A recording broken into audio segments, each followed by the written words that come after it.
sammen. Ja, jeg ligner lort, bogstaveligt talt. Jeg er lige vågnet. Men jeg er helt frisk, og jeg har faktisk ligget en stor del af aftenen, og jeg havde set på videoer fra Kristine Slot.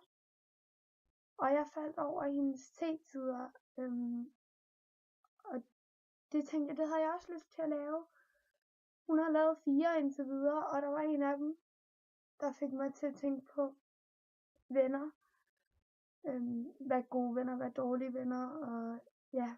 Men i hvert fald, jeg håber på, at der kommer mere i den serie, og jeg skynder ned og hente en kop te, så jeg kan drikke den med mig. Men i hvert fald, så synes jeg, vi skal komme i gang. Jeg drikker en te, sådan en lavendel-te fra Pickwick, eller hvad folk vil kalde den. Jeg ved ikke, om I kan læse, hvad der står. Men ja. Og der vil jeg lige smide min pose ud.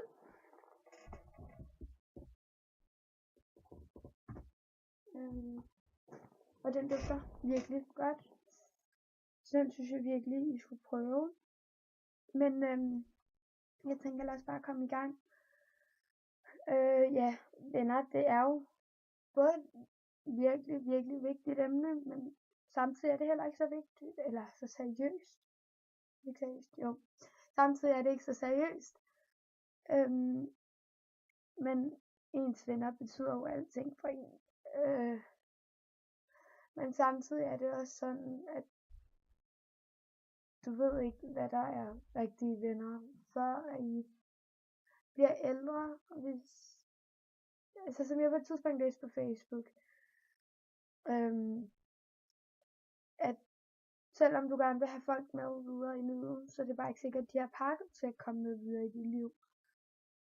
Og det er jo rigtig sørgeligt, men sådan er det, og man må vende sig ved tanken. Jeg har selv gået rigtig meget, været rigtig, rigtig ked af, at jeg har følt, at jeg har været ved at miste min bedste veninde, som jeg elsker over alt på jorden.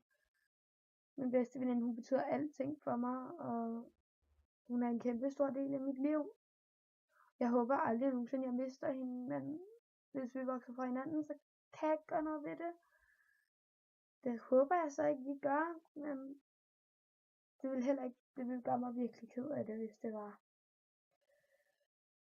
Og så er der også dem, altså min bedste veninde, vi er rigtige venner. Så er der dem, der ikke er rigtige venner, som jeg også har været ude for rigtig, rigtig mange gange. Men nu er der så et eksempel. Jeg nævner så ikke nogen navne, fordi jeg vil ikke hænge folk ud. Men jeg kommer meget et sted her i nærheden af, hvor jeg bor, i Glostrup. Og der kan jeg simpelthen ikke komme mere, fordi at nogen jeg troede var mine rigtig, rigtig gode venner, de har startet nogle rygter, og nogle andre, som jeg også troede var mine venner og stolede på mig, de har ligesom valgt at tro på dem, i stedet for at tro på mig. Og det var et sted, jeg rigtig, rigtig godt kunne lide at komme, men folk tror ikke på mig. Så der har jeg egentlig valgt at sige, ved du hvad, lad være at bruge din tid på at gå derover, hvis de alligevel bare vil udnytte, at du er der. Og det var faktisk nogle af mine rigtig, rigtig gode venner, og en af mine bedste veninder, men sådan er det. Og jeg kan ikke komme videre for det, men jeg bliver nødt til bare at acceptere, at de ikke var rigtige venner, og det vil der være hele livet. Og nogle vil bare være der, og andre vil ligesom også sådan forsvinde. Og så er der det med, at også nogle af dem, der kom dernede, jeg følte, de udstillede mig rigtig, rigtig meget. Der var for eksempel en episode her for ikke så lang tid siden, hvor at de havde åbenbart følt for, at de skulle hive min bluse af dernede. For jeg havde en meget løs crop top på. Og så havde de egentlig følt for at hive den af. Og der var det en af mine veninder, der hedder Rebecca, som var den eneste, der faktisk stillede sig op foran det og sagde stop nu. Og prøvede faktisk at dække det. Og det betød faktisk rigtig meget. Men hun kom også det meste af tiden derovre, hvor jeg kom. Og der er også nogle andre af mine venner, der kom derovre rigtig, rigtig meget, som jeg egentlig kun så der i min fritid. Altså, så skrev vi lidt sammen. Men det har jeg ikke, altså, dem kan jeg ikke rigtig se, hvis man kan sige det sådan. Fordi, at det er også nogle af deres venner, rigtig gode venner, og man har helt mistet lysten til at komme derover, og det synes jeg er sørgeligt, også for dem. Fordi at vi ligesom ikke kan ses. Så, og det gør mig også rigtig ked af det, for det var nogle af mine rigtig gode venner, jeg elsker at se, og når man er sammen med dem, så har vi det bare helt vildt godt sammen. Men jeg har egentlig også bare sagt, ved du hvad, sige, du har så mange venner andre steder. Altså, jeg bor i Lille Glostrup. Jeg har en veninde, der bor i Hundested. Altså, jeg har en veninde, der bor på Fyn. Jeg har en veninde, der bor på Lolland. /Falster.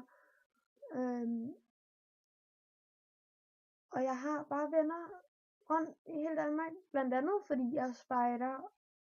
Og jeg har været på et spejderkursus i efterårsferien, som jeg er helt vildt vil på igen. Hvor at vi alle blev bare venner med alle. Fordi at spejder kan bare godt sammen, de fleste af os. Det er meget sjældent en spejder mod en spejder, de ikke kan lide. Så jeg har mange venner. Så er der nogle af os, der nok bare vil holde ud som bekendte. Men jeg har også vennerne derfra. Så der er både rigtige venner og falske venner. Og folk, du ikke vil have med dig hele livet. Men du skal også huske på, at du lærer noget af alle, du møder. Og det synes jeg også er rigtig, rigtig vigtigt. Altså, og du lærer både dårlige og gode ting af folk. Og du lærer jo at vælge dine venner. Og hvis folk så vælger at være nogle svin, så må de være nogle svin. For du kan ikke gøre noget, altså. Men selvfølgelig gør det ondt, især hvis der er nogen, man holder rigtig, rigtig meget af. Men man bliver bare nødt til at komme videre. Og ligesom få det ud. Ja, altså, man kan ikke rigtig mere gøre noget ved det. Men jeg synes virkelig også, altså, hvis jeg har nogle kommentarer eller spørgsmål omkring det med venner, så må I virkelig gerne skrive ned i kommentaren. Ellers så kan jeg få sat op, så til sidst der står der sådan lige mit Facebook-navn. Og så kan folk skrive til mig, altså hvis I ansøger mig, så accepterer jeg ikke, men I kan skrive til mig. Og så kan det være, at jeg tager det op her, og I vil selvfølgelig være anonyme. Men det kunne være super hyggeligt. Ja. Men i hvert fald, altså virkelig, tænk over det. Og så vil jeg egentlig bare sige, ha' en god dag alle sammen. Og nu er det 9. klasse, det er sidste skoledag, og jeg skal over på min gamle skole. Ja. Altså der er nok mange, der siger, hvorfor siger du yes? For du bliver mobbet ud af den, men jeg skal over og holde 9. klasserne sidste skoledag med min søster, som går ud. Og mine 2 bedste venner går derovre, og jeg har stadig rigtig, rigtig mange fantastiske venner. Så det er bare helt perfekt, at jeg skal derover og holde 9. klasserne sidste skoledag. Og så håber jeg også bare, at I får en helt fantastisk dag, og I nyder det, og I nyder at få skum, og give skum.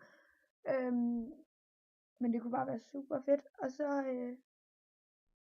så må vi jo ses i min næste video. Hej hej!